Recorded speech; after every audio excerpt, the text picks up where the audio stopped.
منزلیں نہ کوئی قریب کی بات ہے جسے بسم اللہ الرحمن الرحیم الحمدللہ رب العالمین والصلاة والسلام علی خاتم النبیین۔ ناظرین محترم، پروگرام آپ کے مسائل کا حل لے کر آپ کی خدمت میں آپ کا میزبان ڈاکٹر محمود غزنوی حاضر ہے۔ میرے ساتھ تشریف فرما ہے شیخ الحدیث مفتی محمد ابوبکر صدیق شاذلی۔ میرے دور و نزدیک کے جتنے بھی ناظرین ہیں انہیں یہ بات پتہ ہے کہ ہم ہمیشہ جو ہے وہ کسی موضوع پر گفتگو کرتے ہیں، اور جس موضوع پر گفتگو ہماری جاری و ساری ہے وہ تدفین کے اور تکفین کے مسائل تھے، یعنی مرنے کے بعد کے جو مسائل ہیں اس میں فی زمانہ بڑے مسائل پیدا ہو جاتے ہیں، اور ہم اس قدر تیز رفتار میں ہم میں سے بیشتر حضرات کو نماز جنازہ پڑھانی نہیں آتی، پڑھنی بھی نہیں آتی، غسل دینا نہیں آتا، کفن دینا نہیں آتا، اور مردے کے جو مسائل ہوتے ہیں وہ جو آخری اس کی رسومات ہیں اس کے معاملے میں ہم میں سے بہت زیادہ واقفیت ہوتی نہیں ہے۔ جا کہ ان موضوعات پر جن کا بنیادی زندگی کے مسائل سے ہمارے تعلق ہے، مطلب پیدا ہونے کے مسائل ہیں، ظاہر ہے ایک آدمی دنیا میں آیا ہے، اسی طرح وہ جب زندگی گزار کے واپس جائے گا یہ اس کا آخری لمحہ ہے۔ اب وہ خود تو اس پوزیشن میں نہیں ہے، اس کے ساتھ لواحقین جو ہیں وہ اس کے ساتھ انہیں کیا سلوک کرنا چاہیے، اس کی شرعی حیثیت کیا ہوگی۔ یہ بات طے ہو گئی تھی کہ بیماری اور بیماری کے بعد اگر خدا نخواستہ انتقال ہو جائے تو اس کے بعد کے مسائل جو شروع ہوتے ہیں وہ یہ کہ اب مسلمان مردے کو غسل دینے کا مسئلہ ہے۔ اب غسل دینے کے معاملے اب مجھے معاف کیجیے گا، میں ایک جملہ کہہ رہا ہوں، آپ کو اچھا تو نہیں لگے گا لیکن جو سچائی ہے وہ تو کہنی پڑے گی کہ اب یہ بھی ایک بہت بڑا پروفیشن ہے کہ غسال کو تلاش کیجئے، اس سے بارگیننگ کیجئے، اور پھر وہ اب تو مرنا بھی جو ہے وہ پیسوں سے ہوتا ہے، اسے مردے کو نہلانا بھی پیسوں سے ہوتا ہے، کفنانا بھی پیسوں سے ہوتا ہے، دفنانا بھی پیسوں سے ہوتا ہے۔ بہرحال مفتی صاحب السلام علیکم۔ وعلیکم السلام ورحمۃ اللہ وبرکاتہ۔ بات تو وہی ہے جو پچھلے پروگرام میں تھی لیکن ذرا سلسلہ آگے کی طرف جا رہا ہے۔ اب انتقال ہو گیا، اور انتقال ہونے کے بعد اب مرحلہ آیا ہے مردے کو غسل دینے کا۔ تو پہلے تو یہ ارشاد فرمائیں کہ غسل کون دے گا، پہلے غسل کی شرعی حیثیت کیا ہے؟ اعوذ باللہ من الشیطان الرجیم، بسم اللہ الرحمن الرحیم، الحمدللہ رب العالمین والصلاة والسلام علی سید الانبیاء والمرسلین وعلی آلہ واصحابہ واہل بیتہ وذریاتہ اجمعین والعاقبۃ للمتقین۔ ہمارے فقہاء کرام رحمہ اللہ فرماتے ہیں کہ مردے کو غسل دینا فرض کفایہ ہے۔ فرض کفایہ ہے؟ جی جی، یعنی ہے کہ علاقے میں سے کسی ایک شخص نے بھی اس کو غسل دے دیا تو سب بری الذمہ ہو جائیں گے، اور اگر کسی نے نہیں دیا؟ اگر کسی نے بھی نہیں دیا تو سب کے سب گناہگار ہوں گے، جس طرح اعتکاف میں بیٹھنے کا مسئلہ ہوتا ہے۔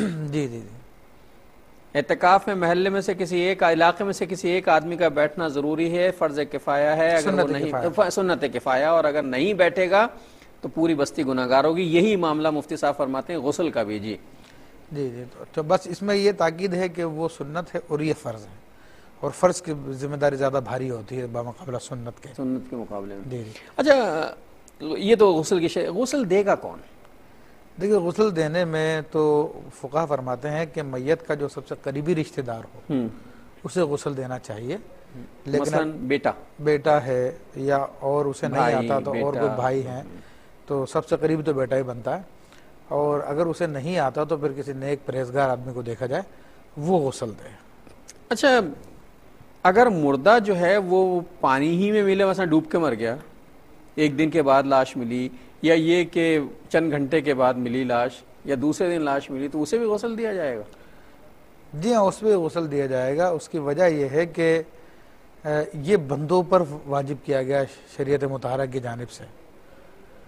تو بندے نے چونکہ اب وہ ڈوب کے مرا تو اس میں بندوں کا کوئی عمل دخل نہیں ہے، اگرچہ کہ اس کا جسم دھل چکا ہے، لیکن شریعت نے بندوں پہ جو ذمہ داری لگائی ہے وہ جوں کی تو برقرار ہے۔ تو اس لیے ہمارے فقہاء کرام فرماتے ہیں کہ اگر کوئی مردہ پانی میں ملے تو اس کو نکالتے وقت اگر نکالنے والے غسل کی نیت سے 3 مرتبہ ڈبکی دے دیں تو اس کا فریضہ ادا ہو جائے گا نہلانے کا، وہ ذمہ داری پوری ہو جائے گی۔ اور اگر اس نیت کے ساتھ انہوں نے نہیں اس کو ڈبویا، نہیں ڈبکی دی، ایسا تو نہیں ہوتا ہوگا یقیناً، جو سمجھدار لوگ وہی کرتے ہیں جن کو علم ہے، اور عام جن لوگوں کو علم نہیں ہوتا تو وہ ایسے ہی نکال لیتے ہیں، تو پھر اس کا غسل باقی ہے، اس کو غسل دینا پڑے گا. غسل دینا پڑے گا. اچھا، غسل معاوضے پر دلوایا جا سکتا ہے؟ آج کل تو معاوضے پر ہی ہوتا ہے. دیکھیں، کوشش تو یہ کی جائے کہ معاوضے کے بغیر یہ کام ہو اور کوئی نیک پرہیزگار انسان یہ کام کرے. لیکن اگر کہیں کوئی بلا معاوضہ نہیں ملتا تو ایسی صورت میں معاوضے پہ بھی غسل کروانا جائز ہے. لیکن بہرحال جو معاوضہ لے رہا ہے اس کے حوالے سے فرماتے ہیں کہ افضل یہ ہے کہ نہ لے. لیکن اگر کسی مقام پر بہت سارے لوگ، کئی لوگ ہیں جو غسل دینا جانتے ہیں، تو اگر اس مقام پہ یہ اجرت کا تقاضا کرتا ہے تو اس کا اجرت لینا جائز ہے. لیکن اگر کسی مقام پہ صرف یہ ایک ہی بندہ ہے اور کسی کو غسل دینا نہیں آتا تو اب اس کے لیے اجرت لینا جائز نہیں ہے، کہ اب شرعی ذمہ داری اس کے اوپر واجب ہو گئی ہے اور شرعی واجب کے اوپر کوئی کسی سے اجرت نہیں لے سکتا. اچھا، یہ سارا معاملہ تو ایک سوال کر لوں، اس کے بعد میں اگلا سوال کرنا چاہتا ہوں. میاں بیوی ایک دوسرے کو غسل دے سکتے ہیں؟ دیکھیں، جہاں تک میاں کا تعلق ہے تو میاں تو اپنی بیوی کو غسل نہیں دے سکتا، کیونکہ بیوی کے انتقال کے بعد اب ان کا رشتہ زوجیت ختم ہو چکا ہے. حال البتہ مرد کا انتقال ہو جائے اور مرد نے عورت کو طلاق بائن نہیں دی تھی تو عدت کی مدت تک عورت کا نکاح کا رشتہ برقرار ہے اس سے. تو مرد کے انتقال کے بعد عورت محرم ہے اس کی، عورت اس کو غسل دے سکتی ہے عدت کے دوران، یعنی اس سے پہلے اگر نکاح فاسد نہیں ہوا تھا کسی وجہ سے. اور صحابہ کرام میں سے سیدنا ابوبکر صدیق رضی اللہ تعالیٰ کو ان کی زوجہ محترمہ حضرت اسماء بنت عمیس نے ان کو غسل دیا تھا. حال بتا ایک استثناء یہ آتا ہے کہ ویسے مرد عورت کا انتقال ہو جائے تو مرد غسل نہیں دے سکتا، لیکن سیدنا علی کرم اللہ وجہ الکریم کا استثناء اس میں ہے کہ خاتون جنت کے بارے میں مشہور یہ کہ انہوں نے غسل دیا، اور اس کی وجہ یہ کہ رسول اللہ صلی اللہ علیہ وسلم نے ارشاد فرمایا کہ میرا یہ رشتہ یہ دنیا میں بھی قائم ہے اور آخرت میں بھی قائم ہے. تو جو رسول اللہ صلی اللہ علیہ وسلم کے خاندان سے رشتہ قائم کیا جائے تو وہ انتقال کے بعد بھی قائم رہتا ہے. اچھا، یہ سارا معاملہ ہو گیا. اب ذرا یہ فرمائیے کہ فرض کیجئے کہ میں چاہتا ہوں، ہر مسلمان کو کرنا چاہیے، غسل دینا چاہیے. میں چاہتا ہوں کہ ایسی کوئی صورتحال پیدا ہو گئی اور کوئی غسال نہیں مل رہا. ناظرین، مجھے غسل دینا نہیں آتا، میں ایمانداری سے بتا رہا ہوں کہ کوئی غسال نہیں مل رہا، میں چاہتا ہوں کہ یہ کام جو ہے وہ ثواب کے طور پر کر دیا جائے، تو کیا طریقہ کیا ہوگا اس کا؟ دیکھیں، اس میں نہایت ہی آسان طریقہ کار ہے، لیکن چونکہ ہم لوگ دنیا سے بہت محبت کرتے ہیں، ہماری اکثریت. ایک منٹ میں ذرا انڈیا سے کالر ہے، لائن ڈراپ ہو جائے گا. السلام علیکم. وعلیکم السلام. خیریت؟ جی فرمائیے. خیریت؟ ہلو، صاحب سے بھی میرا سلام سنا دیجیے. پہنچ گیا. وعلیکم السلام، فرمائیے. جی، میں انڈیا سے بنگا پیٹ کولار گولڈ فیلڈ سے بات کر رہا ہوں. جی فرمائیے. میرا ایک سوال ہے، جو فرض نماز امام صاحب کے پیچھے پڑھی جاتی ہے اس میں اگر کوئی اتحیات پڑھنا بھول گیا اور سلام پھیر دیا، کیا اس کی نماز ہو جاتی ہے؟ نہیں، کیا کر لیا اس نے؟ ہلو، فرض نماز جو امام صاحب کے پیچھے پڑھی جاتی ہے، صحیح ہے، اس میں اتحیات پڑھنا بھول گیا اور امام صاحب کے ساتھ سلام پھیر دیا. یہ بات میں کہلوانا چاہ رہا تھا آپ سے، تھوڑی سی سمجھ میں آئی تھی. میرے اتحیات بھول گئے اور سلام پھیر لیا، ٹھیک ہے. اور کوئی بات؟ چلیے یہ تو پہلے سوال کا جواب ہی دے دیتے ہیں. دیکھیں، شرعی اعتبار سے اس کے اوپر واجب تھا کہ وہ اتحیات پڑھے، کہ یہ نماز کے واجبات میں سے ہے، فرائض میں سے نہیں ہے. لیکن چونکہ اس نے امام کے ساتھ سلام پھیرا تو بہرحال اس کی نماز ہو گئی ہے، لیکن اس نے برا کیا کہ اس واجب کو چھوڑا، گناہگار ہوا. اچھا، کبھی ایسا ہوتا ہے نا، مثال کے طور پہ شیطان کا کارخانہ بنتا ہے نا، ذہن نیت باندھتے وہ دماغ چلنا شروع ہوتا ہے. 2 رکعت میں وہ بیٹھے، اٹھ گئے، پھر 2 رکعت میں آخر میں جب وہ بیٹھے قاعدہ میں تو یہ صرف درود پڑھ کے رک گئے، یہ سمجھے کہ ابھی کھڑا ہونا ہے، انہوں نے سلام پھیر دیا. یہ ایک ایسی چوک ہوئی ہے، اس کی وجہ ہو سکتی ہے؟ نہیں، اگر انہوں نے درود پڑھ لیا تو اس کا مطلب یہ ہے کہ اتحیات پہلے پڑھ چکے ہوں گے، تو وہ تو ان کو اب سلام ہی پھیرنا ہے کیونکہ امام کے ساتھ ہے نا. اچھا، یہ لیکن اتحیات ہی نہیں پڑی تھی جی جی جی تو وہ انہوں نے ویسے ہی ٹائم گزار دیا یا ڈائریکٹ درود پڑھ لیا، بیٹھے اتحیات شریف چھوڑ دی، تو اس میں بہرحال پھر گناہ کی باتیں واجب، لیکن امام کے پیچھے نماز ہو جائے گی، نماز ہو جائے گی لیکن نہیں کرنا چاہیے صبر۔ اچھا غسل دیا جا رہا ہے، کیسے دیا جائے گا؟ دیکھیں غسل دینے کے لیے سب سے پہلے ہمارے فقہاء کرام فرماتے ہیں کہ دھونی لے لی جائے خوشبودار، اور جس تختے پہ مردے کو غسل دیا جائے گا اس تختے کے گرد 3 یا 5 یا 7 مرتبہ اس کو گھمائیں، دھونی دے دیں تاکہ وہ خوشبودار ہو جائے۔ پھر اس کے بعد مردے کو اس پہ لٹا دیا جائے، اس تختے پر یا اس سامان پہ جہاں پہ اس کو غسل دے رہے ہیں، اس کو لٹانے کے بعد اس کے ناف سے لے کر گھٹنوں تک کا حصہ ڈھانپ دیا جائے، باقی حصہ کھول دیا جائے۔ یہ اٹلی سے میرے ساتھ کال رہے ہیں۔ السلام علیکم۔ جی وعلیکم السلام۔ کہاں سے؟ جی اٹلی سے سر۔ اٹلی سے، اچھا مجھے ایک بات بتائیے، سوال تو میں پوچھ ہی لوں گا آپ سے، میں نے کال لے لی ہے مفتی صاحب کو ڈسٹرب کر کے، کہ اٹلی میں کیو ٹی وی دیکھا جاتا ہے؟ جی جی جی دیکھا جاتا ہے۔ اچھا ماشاءاللہ، چلیے بہت دیکھا جاتا ہے، ہم جب بھی جاگتے ہیں تو پہلا یہی کام کرتے ہیں، کیو ٹی وی آن کرتے ہیں۔ اچھا بڑی محبت ہے آپ کی، سوال پوچھیے۔ جی سر میرا سوال یہ ہے کہ یہاں پہ نا پاکستانی بہت سے ریسٹورینٹ ہیں، ڈونر ہیں، سب جو اس پہ نا بیئر وغیرہ وسکی لوگ لے آتے، خرید کے لے پیسے بیچ دیتے ہیں، کرسچن لوگ خریدتے ہیں، تو کیا شراب اس پہ رکھنا بیچنا یہ جائز ہے یا غلط ہے؟ ٹھیک جی مفتی صاحب۔ دیکھیں مسلمان کو ویسے تو شراب بیچنا خریدنا وغیرہ سب منع ہے، اس پہ لعنت آئی ہے، لیکن غیر مسلم کا معاملہ الگ ہے۔ لیکن شریعت مطہرہ نے جو ہمیں اخلاقی اصول بیان کیے ہیں تو ان اصولوں کے مطابق اس کام سے گریز کیا جائے، وہ بہتر ہے مسلمان کے اخلاقیات کے اعتبار سے۔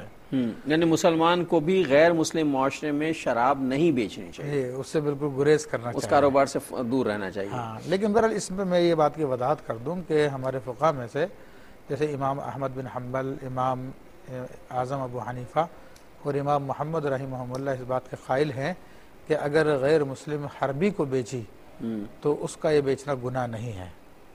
اچھا اچھا، ایک کالر میرے اور ساتھ ہیں۔ السلام علیکم۔ السلام علیکم، آپ ہمارے ساتھ ہیں یا نہیں؟ میں جی فرمائیے نا۔ السلام علیکم۔ وعلیکم السلام۔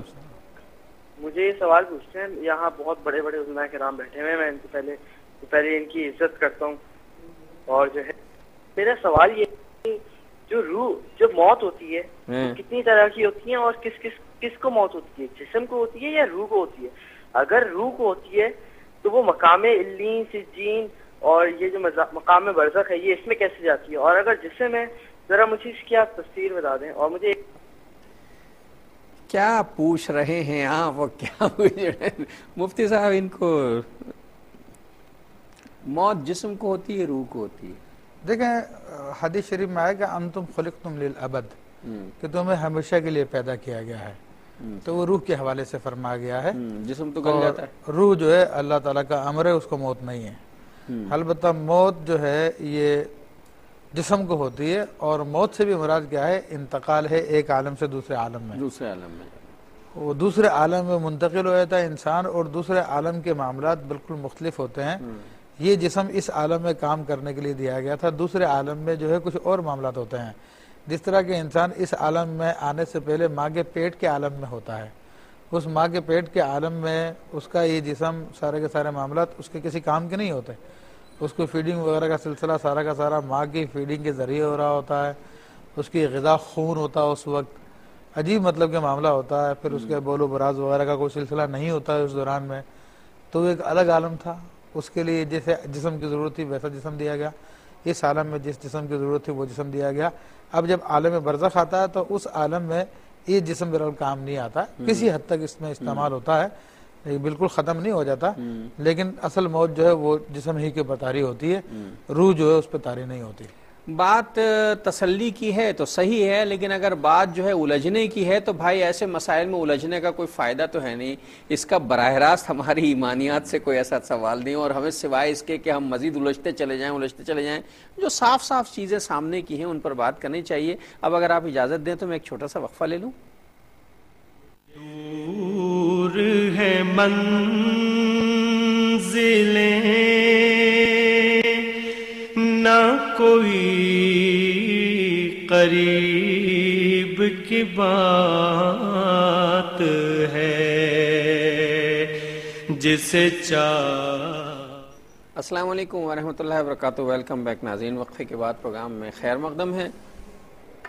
بات غسل کے حوالے سے ہو رہی تھی. میرے بھائی نے اٹلی سے کال کر دی، انڈیا سے کال آ گئی، اور یہ اصل میں اس لیے درمیان میں وہ اچھا تو نہیں لگتا ہے گفتگو جاری ہو، انٹرپٹ کیا جائے، لیکن مسئلہ یہ ہوتا ہے کہ پروگرام جن کے لیے ہے اور جو ہم سے پوچھنا چاہتے ہیں اگر انہی سے بات نہ ہو سکے تو پھر فائدہ کیا ہے.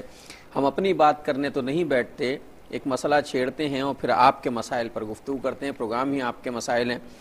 تو دیکھیے مجھے پھر اطلاع ہے کہ ایک کالر ہے میرے ساتھ، ان سے بات کر لوں. اتنے مفتی صاحب آپ چائے نوش فرما لیجیے ذرا. مفتی صاحب چائے پیتے ہیں، آپ ان سے بات کیجیے. السلام علیکم. وعلیکم السلام. جی بھائی، السلام علیکم. کہاں سے؟ جی میں سعودی عرب سے بول رہا ہوں. سعودی عرب سے، فرمائیے. میرے کو یہ پوچھنا تھا جناب کہ جب آدمی، جیسے میں یہاں باہر آیا ہوں اور میں اپنی مسز کو ان کے گھر پہ چھوڑ کے آیا تھا، ان کے پیئر میں، تو میں نے یہ سنا ہے کہ 3 مہینے کا جو ان کی مدت ہے وہ 3 مہینے اگر سے زیادہ ہو جاتے ہیں اور وہ میرے گھر پہ نہیں آتے ہیں یا وہ ادھر آ نہیں پائے یا ہم لے کے نہیں آئے، گھر والے نہیں لے کے آئے، تو کیا طلاق کا مسئلہ ہو جاتا ہے؟ میں نے یہ سنا ہے. اچھا ٹھیک ہے، اس پہ بات کرتے ہیں. مفتی صاحب سے بات ایسی ہے جو کرنی چاہیے. یقیناً بہت سے لوگ جو ہیں وہ ملک سے باہر ہیں، بعض حضرات تو کئی سال سے نہیں آئے ہیں. جی مفتی صاحب کیا فرماتے ہیں آپ اس سلسلے میں؟ دیکھیں بالکل غلط ہے یہ بات جو انہوں نے سنی ہے، اور یہ لوگوں میں بہت غلط مشہور ہے. 3 ماہ تو کیا 3 سال بھی اگر وہ نہیں آئے، میاں بیوی سے کوئی تعلق نہ ہو، سسرال میں نہ آئے، شوہر کے گھر پہ نہ آئے، تب بھی نکاح نہیں ٹوٹے گا. بلکہ 30 سال لگا لیں آپ تب بھی نکاح نہیں ٹوٹے، 300 سال لگا لیں تب بھی نہیں. اس کا نکاح ٹوٹنے سے کوئی تعلق ہے ہی نہیں ہے. نکاح تو خدا نہ خواستہ یا تو شوہر طلاق دے دے، یا یہ کہ دونوں میں سے کوئی مرتد ہو جائے تب ٹوٹتا ہے نکاح، یا یہ ہے کہ حرمت مصاہرت کا مسئلہ ہو جائے تب نکاح کے اوپر اثر انداز ہوتا ہے، ورنہ تو نکاح اس سے خود بخود نہیں ٹوٹ جاتا. سمجھے بھائی آپ؟ مسئلہ یہ کہ یہ کوئی ایسی پریشان کن بات نہیں ہے، 3 مہینے کی بات نہیں ہے، 3 سال 30 سال، اور مفتی صاحب نے تو یہاں تک کہتے ہیں کہ 300 سال بھی اگر نہ ملیں تو بھی نکاح نہیں ٹوٹتا. لیکن ظاہر ہے کچھ انسان کی ضرورتیں اور فطری تقاضے ہوتے ہیں، اس کا اہتمام اگر ہو سکے بہت آسانی سے تو بہت اچھی بات ہے، ورنہ ایسا نہیں ہے، اس کا کوئی شرعی معاملہ اس طرح کا نہیں ہے. لیکن بہرحال یہ کہ شادی کر کے بیوی کو چھوڑ دینا یہ شادی کا مقصد نہیں ہے. اس کو الگ چھوڑ دیا، خود دنیا کمانے میں مصروف ہو گئے، تو آدمی شادی پھر وہیں پہ کر لے جہاں پر بیوی کے ساتھ رہ سکے. یہاں پر وہ تنہا، یہاں پر وہ تنہا. چلیے بہرحال بات کرتے ہیں. ایک اور کالر میرے ساتھ. السلام علیکم. السلام علیکم. جی ڈاکٹر صاحب کیا حال ہے؟ اللہ کا شکر ہے. آپ کہاں سے ارشاد فرما رہے ہیں؟ میں ابوظہبی دبئی سے کال کر رہا ہوں. اچھا دبئی سے ہیں. جی مفتی صاحب کو السلام علیکم. وعلیکم السلام. فرمائیے.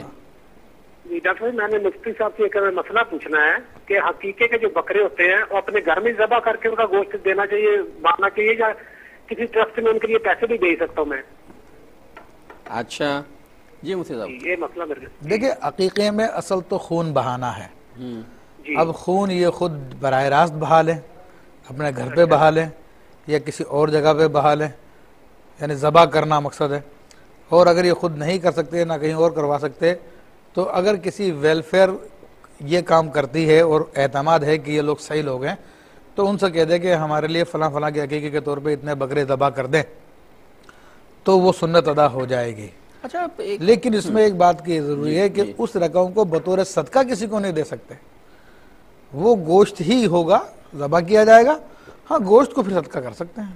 اچھا مطلب صدقے کے پیسے نہیں دے سکتے کسی؟ جی جی جانور ہی تو خون بہانا ہے. جی جی جانور ہی ذبح کرنا. اچھا اس میں لڑکوں کے لیے 2 بکرے کیے جائیں گے؟ دیکھیں سنت مبارکہ تو یہی ہے کہ لڑکے کے لیے 2 کیے جائیں اور لڑکی کے لیے 1 کیا جائے. صحیح. تو اس میں اصل بعض لوگ جن لوگوں کو وہ شانہ بشانہ کا شوق ہے تو کہیں اعتراض نہ کر بیٹھے کہ یہاں پہ بھی عورتوں کو پیچھے کر دیا, تو 1 ہی کر دیتے ہیں. ہاں, تو اس کی وجہ یہ ہے کہ اصل مرد پہ زیادہ آفتیں ہوتی ہیں, تو ان زیادہ آفتوں کو دور کرنے کے لیے 2 بکرے تو بکرا. میری ہنسی کو کوئی مانے نہ دیجیے گا آپ, مرد آفت زدہ ہوتے ہیں عموماً. اچھا خیر, شادی کے بعد تو خاص طور پہ. نہیں مفتی صاحب یونان سے کال ہے. اچھا اچھا. السلام علیکم. وعلیکم السلام ورحمۃ اللہ وبرکاتہ. کہاں سے گفتگو فرما رہے ہیں آپ؟ جی میں یونان سے بول رہا ہوں. یونان سے بول رہے ہیں, تو ہمارا ٹی وی یونان میں دیکھا جا رہا ہے؟ جی جی شکر الحمدللہ. جی ماشاء اللہ. دیکھتا ہوں. یونان میں اس وقت کیا وقت ہوا ہوگا؟ اس وقت یونان میں وقت ہو گیا تقریباً جی 8:25. رات کے؟ جی جی ابھی دن غروب نہیں ہوا, ابھی کچھ ہے ٹائم 15-20 منٹ کے بعد غروب ہوگا. اچھا اچھا اچھا اچھا بس. اچھا چلیے ارشاد فرمائیے. جی جی میرا سوال یہ ہے جی کہ آج سے تقریباً 1.5 مہینہ پہلے میں ادھر یونان میں تھا کہ کسی وجہ سے میری اپنی بیوی سے تکرار ہو گیا اور میں نے شدید غصے کی حالت میں 3 دفعہ طلاق کا بول دیا. کیا لفظ کہے تھے؟ کہا کیا تھا جی آپ نے؟ الفاظ کیا کہے تھے, ذرا وہ الفاظ دہرائیے. میں نے الفاظ یہ کہے تھے کہ میں نے آپ کو طلاق دی. وہ موجود تھی سامنے؟ جی وہ ٹیلی فون پر موجود تھی؟ وہ نہیں ٹیلی فون پر. جی ٹیلی فون پر. ٹیلی فون پر تھی؟ جی ٹیلی فون پر. اچھا. آیا کہ یہ کیونکہ حدیث والے کہتے ہیں کہ 1 دفعہ آپ 100 دفعہ بھی کہہ دیں, 1000 دفعہ بھی کہہ دیں, طلاق نہیں ہوتی. چلیے ہاں چلیے بات کرتے ہیں. جی مفتی صاحب دیکھیں بات یہ ہے کہ طلاق تو غصے ہی میں دی جاتی ہے, اور البتہ اس غصے کا ایکسیپشن ہے کہ جس میں انسان کو یہ بھی یاد نہ رہے کہ اس نے کیا کہا, ایسا غصے کا عالم ہو تو اس کا ایک الگ حکم ہے, وہ مستثنا ہے.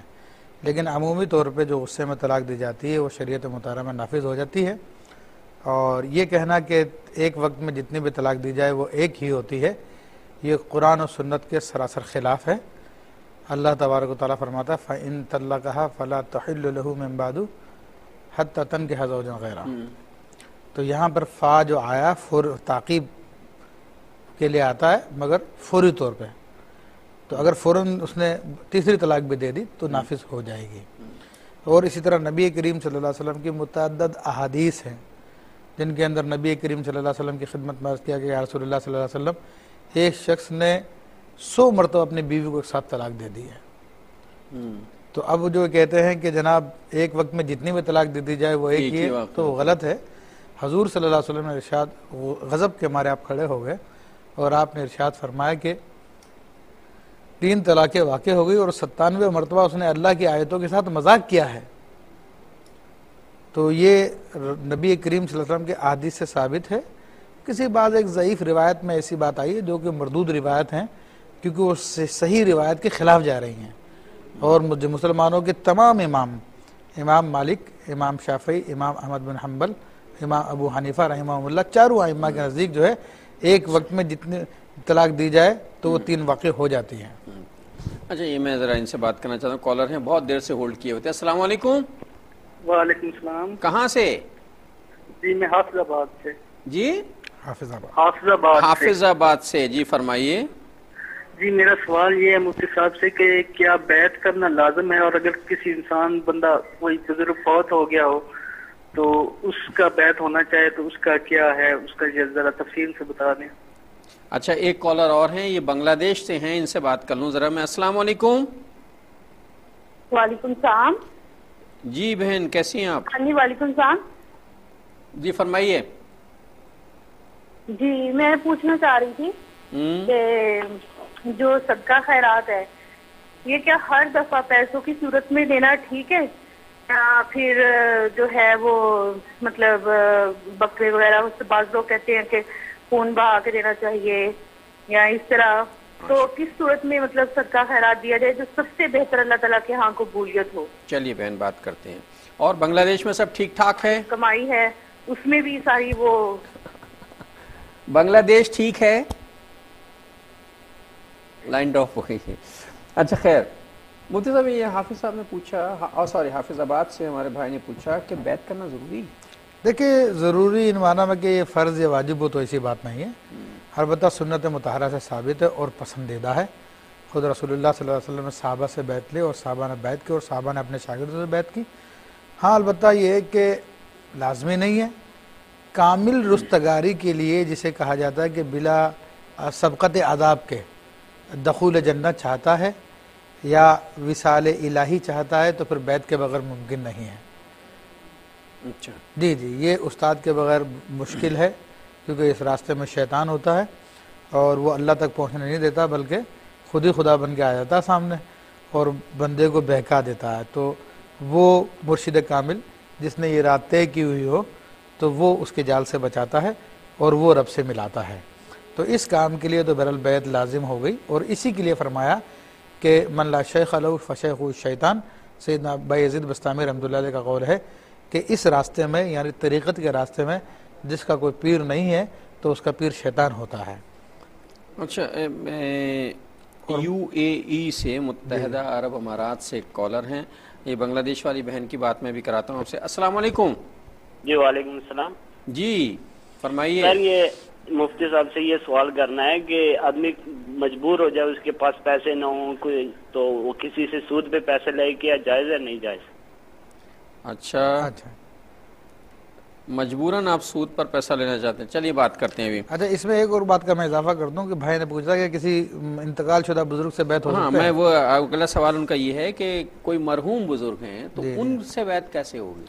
دیکھیں مرحوم بزرگ سے بیعت نہیں ہو سکتی ہے. رسول اللہ صلی اللہ علیہ وسلم نے جو طریقہ جاری فرمایا ہے وہ پہلا ہاتھ رسول اللہ صلی اللہ علیہ وسلم کا ہے اور رسول اللہ صلی اللہ علیہ وسلم کا ہاتھ اللہ کے ہاتھ میں ہے.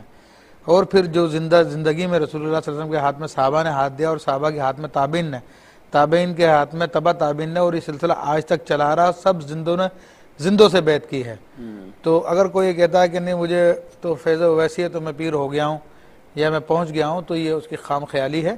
یہ رسول اللہ صلی اللہ علیہ وسلم کی سنت مبارکہ ہے کہ زندہ شیخ کے ہاتھ پہ بیعت ہونا.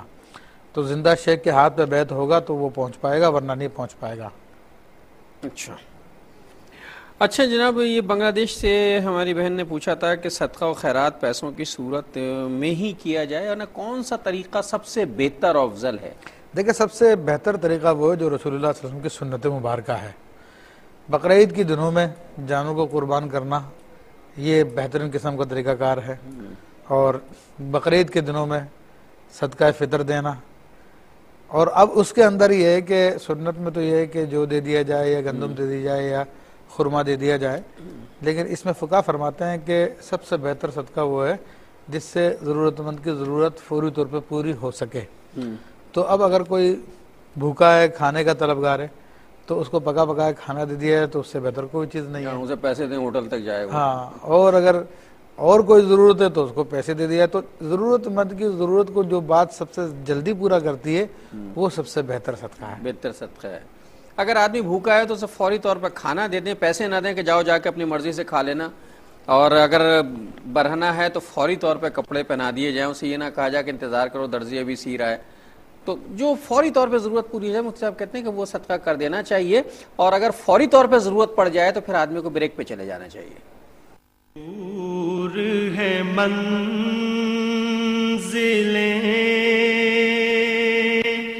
نہ کوئی بات ہے جسے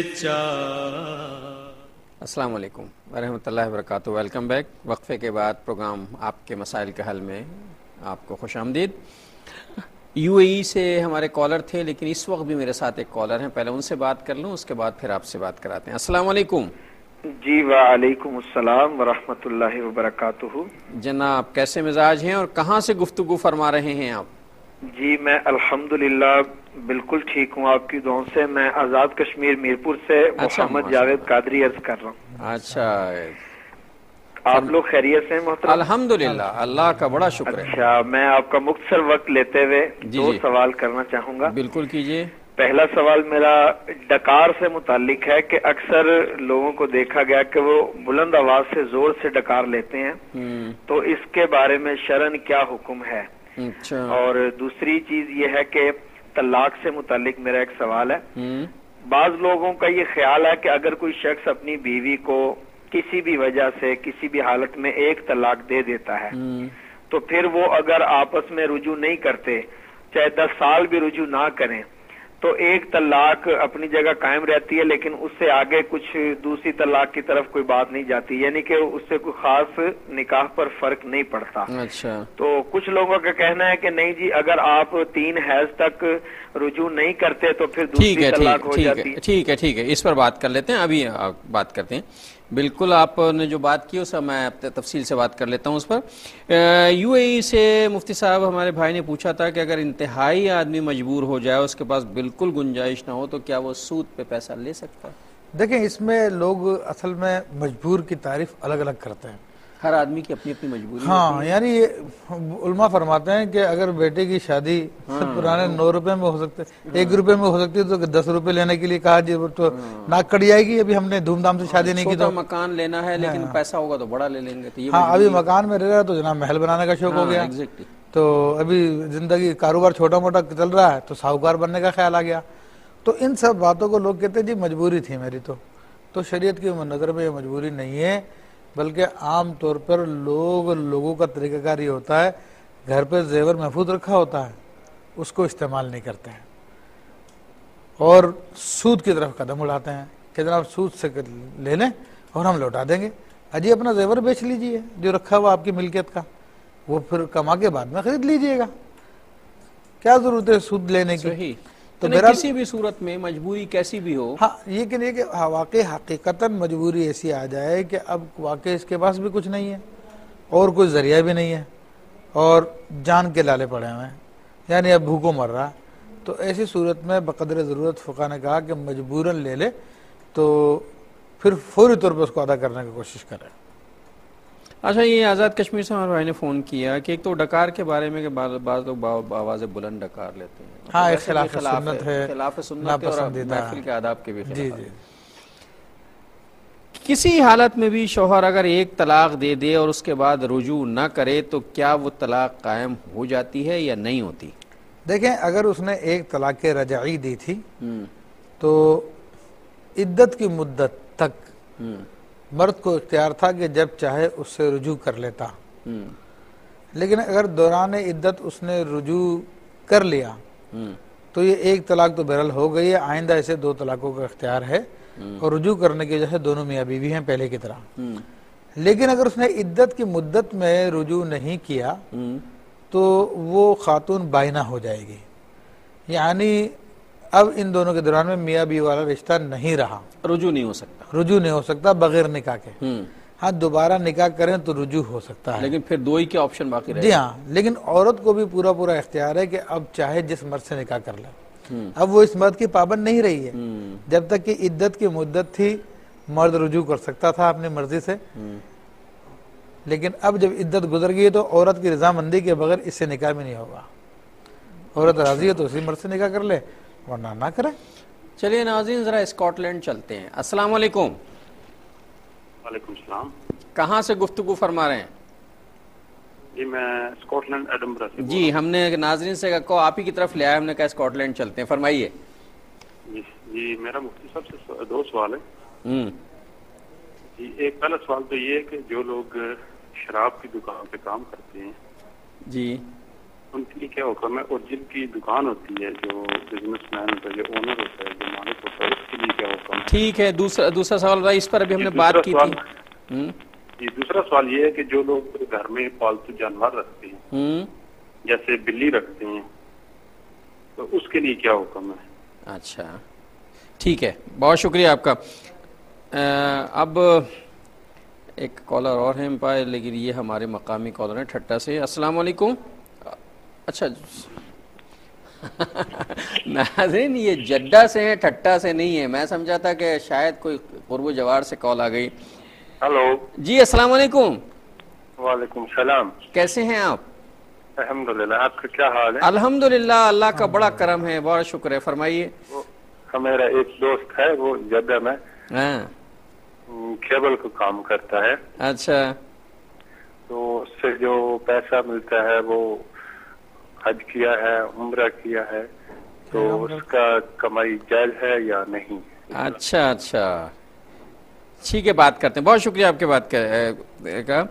اچھا مفتی صاحب, اسکاٹ لینڈ سے ہمارے بھائی نے وہی سوال جو ہم پہلے کہتے ہیں کہ شراب کی دکان ہے, جائز اس میں کام کرنے کی بات, اس میں کام کر رہے ہیں. تو دیکھیں شراب کی دکان سے مراد پب ہے, جہاں پہ شرابی بکتی ہے, تو اس دکان میں کام کرنا جائز نہیں, کہ مسلمان کو جائز نہیں کہ وہ پینے پلانے کا کام کرے. رسول اللہ صلی اللہ علیہ وسلم نے منع فرمایا, لعنت آئی ایسے لوگوں پر. اور پالتو جانور, بلی, جی جی, انہوں نے تو صرف بلی کہی, میں طوطے کی بھی بات کر لیتا ہوں, اور جہاں یہ رہتے ہیں وہاں تو کتا پالا جاتا ہے. ہاں ہاں, تو پالتو جانور کے لیے کیا ہوگا؟ دیکھیں بلی کو گھر میں رکھ سکتے ہیں, طوطے کو بھی رکھ سکتے ہیں. البتہ کتے کے بارے میں حدیث شریف میں آیا, جو کتا گھر میں رکھتا ہے تو اس کا اجر کم ہوتا ہے, اس کا ثواب کم ہو جاتا ہے. اور جہاں پر کتا ہو بلا ضرورت رکھا گیا تو اسے رحمت کے فرشتے بھی نہیں آتے. تو کتے کا البتہ منع ہے مسلمانوں کے یہاں پر. اچھا, کتے کو ہم باہر نکال دیتے ہیں نا دروازے سے, گھر میں ہم نے بلی پالی ہوئی ہے, طوطے پالے ہوئے. ہاں, اس میں حرج نہیں ہے. اچھا, ان کے نہیں, میرا خیال ہے یہ پوچھنا چاہ رہے ہیں کہ پالنے میں تو کوئی حرج نہیں ہے, ان کی خیال خبرگیری کا مسئلہ بھی تو ہوگا. ہاں, حدیث شریف میں آتا ہے کہ اگر انسان پرندے وغیرہ رکھتا ہے تو دن میں 70 دفعہ دانہ پانی پیش کرے. 70 دفعہ سے علماء فرماتے ہیں کہ اس کثرت سے وافر مقدار میں, کہ ہاں اس کو بھوک نہ لگے, جب اس کو ارادہ ہو کھا لے پی لے.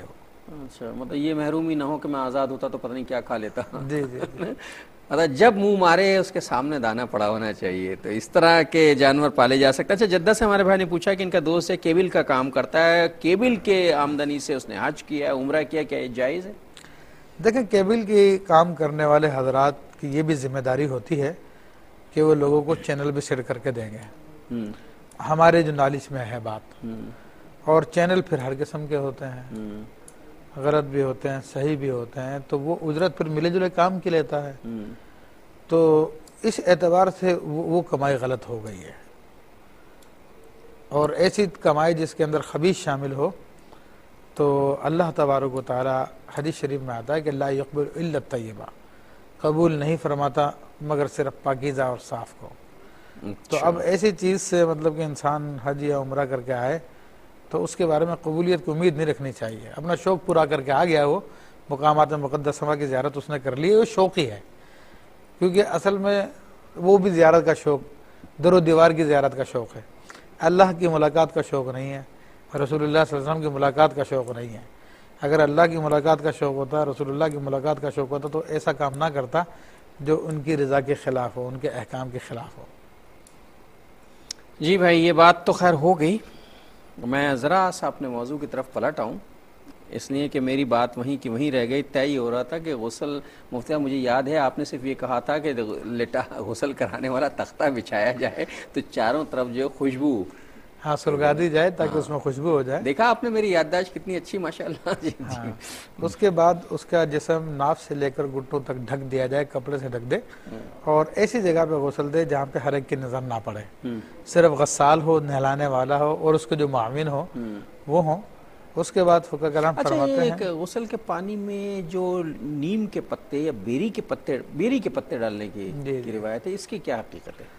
ہاں, یہ بھی سنت ہے. اچھا. اور فقہ کرام نے اس کو تاکیدن لکھا کہ افضل یہ ہے کہ بیری کا پتہ میں جوش دیا ہوا پانی ہو, اگر وہ نہ ہو تو خالص نیم گرم پانی بھی کافی ہے, اس سے بھی کیا جا سکتا ہے. اچھا, صحیح. تو اس کے بعد جو ہے اس کو وضو کرائیں گے, اور وضو کرانے میں اس کے پہلے منہ کو دھلائیں گے, منہ پہ پانی ڈالیں گے. منہ دھونے کے بعد, بلکہ اس سے پہلے جو ہے اس کو ہاتھ میں کپڑا لپیٹ کے استنجا کرایا جائے گا. اچھا. استنجا کروانے کے بعد پھر اب اس کو وضو کروایا جائے گا.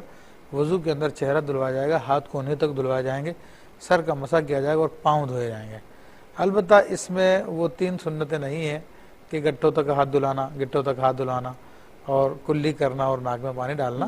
ہاں, اس میں یہ ہے کہ کوئی پریری وغیرہ کو روئی وغیرہ لے کے تر کر لے, تر کرنے کے بعد تھوڑا سا منہ کے بعد دانتوں پہ پھیر دے, ہونٹوں پہ پھیر دے, اور نتنوں پہ پھیر دے. اس کے بعد پھر اس کو بائیں کروٹ لٹائیں گے. بائیں کروٹ لٹانے کے بعد داہنے جانے اوپر سے اس کے پانی ڈالیں گے, اس کو اتنا پانی ڈالیں کہ وہ زمین کی تہ تک پہنچ جائے، یعنی پہلے دایاں حصہ دھل رہا ہے، جی جی جی، بائیں کروٹ پہ لیٹا تو دایاں حصہ دھل رہا ہے، جی جی، اس کے بعد پھر اب داہنی کروٹ پہ اس کو لٹا دیں گے، تو اتنا پانی ڈالیں گے سر سے لے کے پاؤں تک کہ وہ جسم کے نیچے والے حصے تک چلا جائے. صحیح.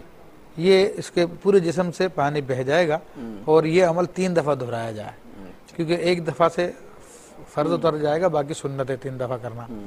اس کے بعد پھر اس کو ٹیک لگا کے بٹھا دیا جائے.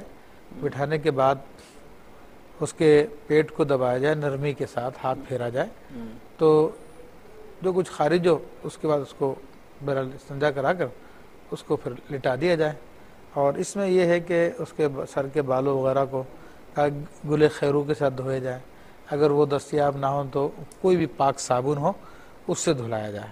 صابنوں میں بھی احتیاط کرنی چاہیے، کیونکہ ہمارے یہاں پہ عام طور پہ جو باہر سے صابن آتے ہیں وہ جانوروں کی چربی کے بنے ہوتے ہیں، اور وہاں باہر کا جانور یا تو اس میں خنزیر بھی شامل ہو سکتا ہے، اور خنزیر نہ بھی ہو تو کم سے کم یہ کہ جانوروں کے حلال ہونے کی کوئی شیورٹی نہیں ہوتی ہے.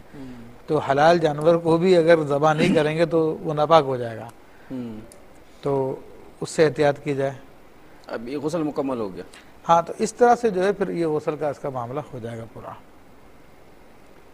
غسل کا معاملہ تو ختم ہو گیا اور پروگرام کا وقت بھی ختم ہو گیا. ابھی تو مردے کو کفن بھی پہنانا ہے، پھر اس کی نماز جنازہ بھی ہونی ہے، پھر اس کی تدفین بھی ہونی ہے. تو ایسا کرتے ہیں کہ اس سلسلے کو جاری رکھتے ہیں. انشاءاللہ اگلے پروگرام میں ہم یہیں سے شروع کریں گے جہاں آج ہم ختم کر رہے ہیں. اس وقت تک کے لیے شیخ الحدیث مفتی محمد ابوبکر صدیق شاذلی اور اپنے میزبان ڈاکٹر محمود غزنوی کو اجازت دیجیے. اللہ نگہبان. دور ہے منزلیں